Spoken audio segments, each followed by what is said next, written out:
Coach, right now you're in all-season limited workouts. Just talk about the challenges for you as the offensive coordinator to what you can do with such a limited amount of time. You know, it's tough because you are limited, but the thing you really have to do a good job of is being efficient with your time. You can't waste time. You can't waste practice. You can't waste reps. You can't waste weight room time, and you have to be really efficient. And you've got to find certain things that you want to focus on each day and get really good at those. And the biggest thing is teaching our kids a sense of urgency.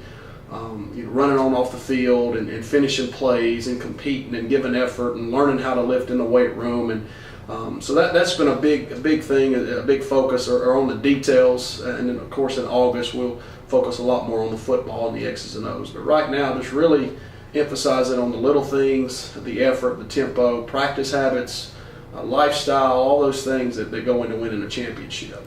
With our system, it's fairly simple, but my biggest deal has been trying to get to know the kids, what they can and can't do. The coaching staff did a great job as far as signing kids, and we got a lot of talent.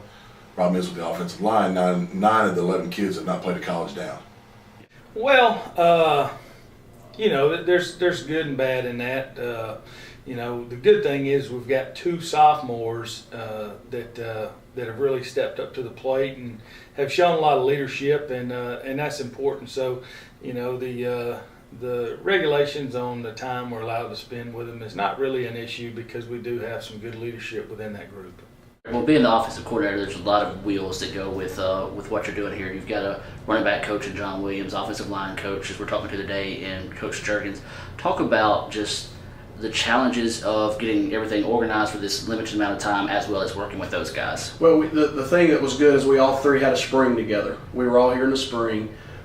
Another good thing is both of those guys are veterans. Coach Juergens has been coaching a long time. Coach Williams has been in this league a long time. So I'm able to lean on those guys. But what you have to do is you have to scale down what you're going to do. You have to really find certain things that you can be good at, and make sure everybody's on the same page. We have time to meet. We have time to work, but just making sure that we're all on the same page has been really important. But like I said, I think having those guys being in the junior college league for a long time, they can kind of mentor me and tutor me and tell me, this is what we can do, this is what we can't do. And it's been a really good transition, it really has.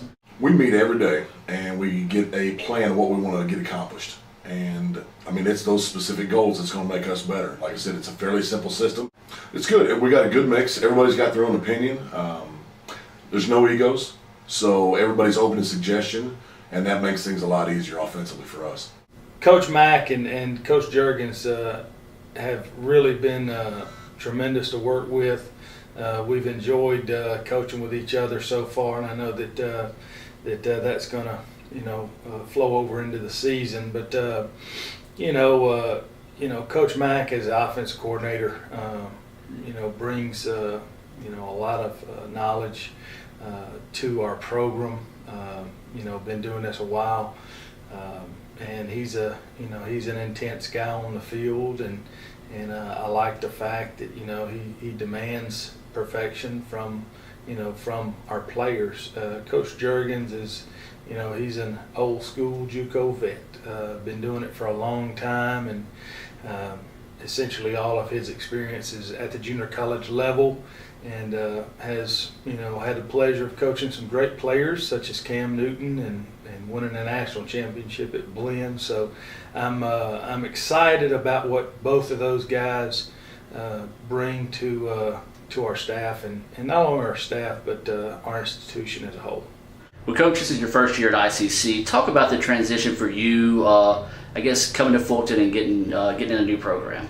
It's been a fun transition because it's been my first time coaching in junior college. I've coached at a bunch of different schools, but this is my first time, coaching in Mississippi. So it's been fun. I've learned a lot. You don't have the numbers that you have at other schools.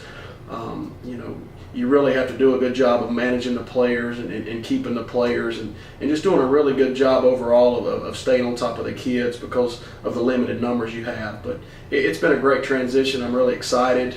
Really really excited about the kids we have, the structure, the organization, the program.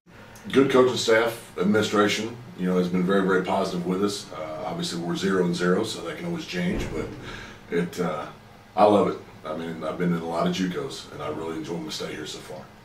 With the limited amount of time you've got, what are your goals right now as offensive coordinator to make the transition to August a little bit smoother? I think our number one goal right now is to teach the kids the tempo that we want to practice with. We have to teach these kids that we want to play fast, we want to practice fast, we want to get in shape, and getting in shape is another big thing. But just teaching the kids the fundamentals, how to line up, where to go on the field, and the routes, the runs, the blocking schemes, the protection schemes, just the basic fundamentals, the core of what we're going to do, and then once in August we can expand it a little bit. But just teaching these kids a sense of urgency and how to practice and how to compete and how to give good effort is a huge focus for us right now. I want to find the 5 toughest kids we've got. O-linemen never get any glory. There's nothing ever in the paper about them. And in this offense, as the O-line go, we go.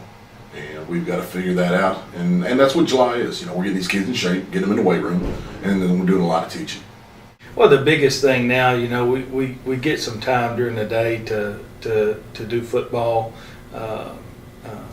drills, and and then another portion of our day is spent, with conditioning and strength. So, from a football standpoint, just teaching basic stuff, alignments and formations, things like that. Just seeing who can throw and catch, and just basic fundamental football. I think a lot of times as coaches we get away from from fundamentals, and that's a great time. This month is a great time for us to focus on fundamentals and get back to the nuts and bolts of the game.